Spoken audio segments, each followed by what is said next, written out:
donc là, vous avez un exemple d'un parcours de locomotion dans lequel le sujet doit se déplacer dans un labyrinthe qui est tout en gris, éviter certains obstacles. Par exemple, là, il doit se baisser à l'aplomb d'un drapeau. Mais alors attendez, ça va très vite. Ça va à cette vitesse-là? Là, c'est accéléré. Dans ce cas-là, c'est moi qui me déplace dans le labyrinthe. Oui, parce que là, ça va très très vite. Je mets des pauses à certains moments pour qu'on puisse le voir. Oui.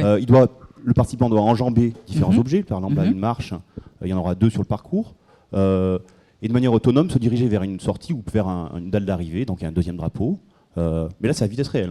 Je ne marche pas très vite. Là, c'est une marche naturelle pour moi. En tout cas. Très bien.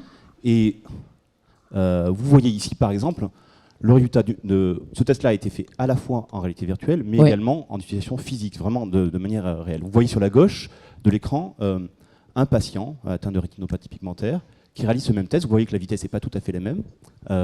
D'ailleurs, c'est l'âge aussi, c'est pas une personne très jeune. Donc vous voyez également une vue de dessus de la trajectoire du participant sur la droite. Oui.